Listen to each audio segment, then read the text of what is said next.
3. Who you got at 3? I went Stefon Diggs. I did too. Okay. So Yeah, we are same there. And there's about 3 reasons why. Yep. He saw the most targets in the league last year. That's one. Yep. For the 166 targets, he had the most receptions last year in the league. That's the second point with 127. And he had the most yards in the league last year. That's the third point. Yep. 1,535 yards. Yep. Yeah, Stefon Diggs, if you didn't watch him and Josh Allen last year, like it was just fun. Yeah. And so a lot to me does ride on Josh Allen. Josh Allen has improved every single year. And he has now put him and Stefon Diggs in that elite wide receiver quarterback category. Oh, yeah. Like Aaron Rodgers and Devontae Adams. And they also seem like just like the best of buds out there, too. Right. And then you have Patrick Mahomes and Tyreek Hill or Travis Kelce, however you want to. Yeah, I mean, you got Kyler and Hopkins. Kyler and Hopkins. A lot of them out there. Yeah, but they're now in that elite category. And what blew my mind, though, too, is if you just look from like weeks 14 to 16, he totaled 81.3 points in that time. And that was almost 15 points more than Devontae Adams did. What weeks? 14 through 16. Oh, okay. It's just a boatload of points. Yeah. Like, he's so good. He did, like you said, led in targets, led in receptions. I don't see that changing.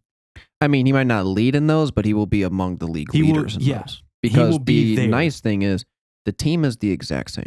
Yep. They didn't improve this running game. They brought in Emmanuel Sanders to replace John Brown, who I think John Brown is better right now than Emmanuel Sanders is.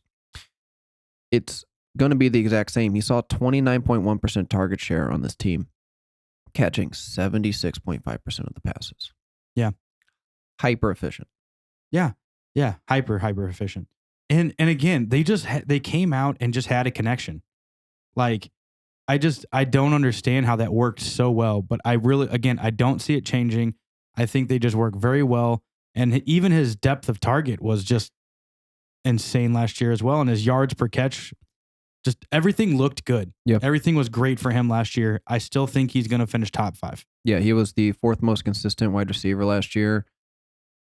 I mean, the one area he can improve is touchdowns, but that's kind of, I think, it's almost a mute point though, because I mean, he's still scored 8.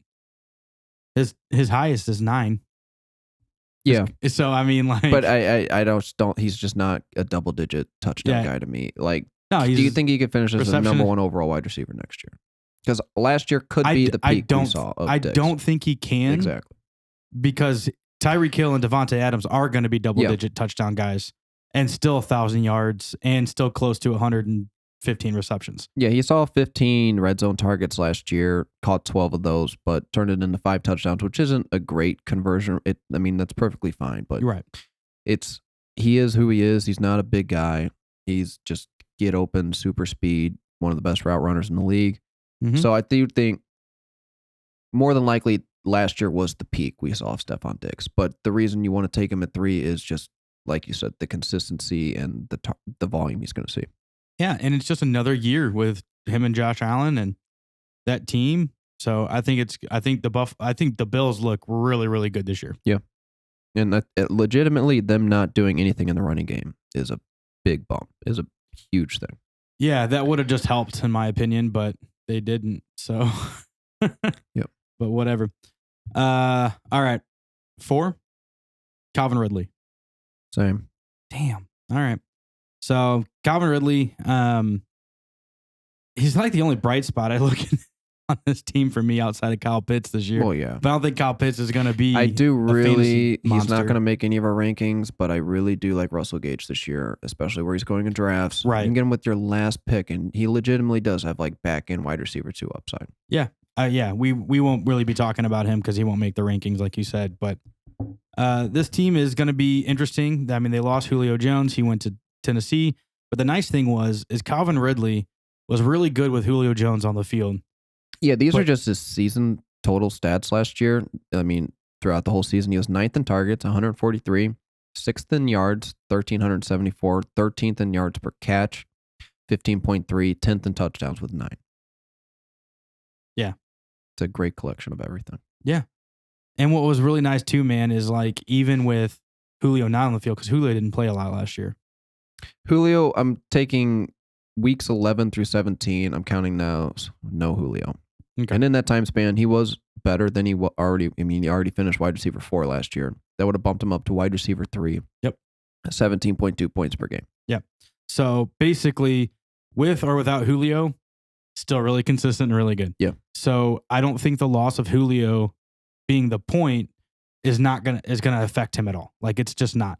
So I think if anything, having Kyle Pitts there is going to be able to help a little bit. That 100% helps. Hopefully, Atlanta and all of your fans, guys, come on, figure out your run game and figure out the O-line first. Well, I just don't think they're going to have that this year. But no, they're not going to have a running game either. So, but hopefully they can have something to kind of offset, so Matt Ryan's not having to get sacked as much and having to throw the ball 1,000 times. Yeah, they threw the ball the 4th most times last year. And they're always up there. They're always top 5. They're going to be top 5 again. Yeah, because they have to be. I mean, that defense still isn't the greatest, but they've made some changes. And I think that's the one knock with Calvin Ridley. It's just, are the touchdowns going to stay there? Because he has been a guy who gets the touchdowns. Yeah, but it's also very efficient. Yeah. I mean, the thing is like he's done it every year, so he's not giving me anything to say he wouldn't be able to. Not like Julio. Yeah. Where Julio will give you 2,000 yards a season and 5 touchdowns or 4 touchdowns. It's like, dude, how are you divided up between like 3 games? Right. Like right. Give you 2 multi-touchdown games. Right. It's like, how are you this monster and you can't find the end zone? Calvin Ridley's not had that problem, and I feel like it's just going to continue. Do you think, because he had 143 targets this last season with 90 receptions, though? Yeah, you saw 25.1% target share in the offense. Do you think that's going to go up? Yeah. Yeah. So. Not a ton. I would, if I put the over-under at 155, would you say over or under? I mean, Calvin Ridley has wide receiver 1 potential. One wide receiver overall 1 potential. 100%. Yeah. I could definitely see him being over 155 this year. Yeah. Because again, historically, tight ends coming into the league, I don't think Kyle Pitts is going to demand that yet. No, he's not seeing what Julio saw last year. He's not taking all those targets. Russell Gage is going to absorb a decent amount of those. You have other guys on the depth chart. Yeah. Kyle Pitts probably sees 100. Yeah. And that's a ton at the tight end position. I would actually put the under if you're outside Darren Waller, Travis Kelce. Yeah, I'd put the under on that, but that's fine. Thank you for watching the Fantasy Monsters on YouTube. If you liked today's episode, hit the like button, subscribe to the channel below. We also have a merch store we want you to check out with all new gear that we've got available. That'll be in the description. Also, if you want to see any past videos, you can check that out as well. Thank you so much for watching the Fantasy Monsters. We'll catch you next time. Have a good one.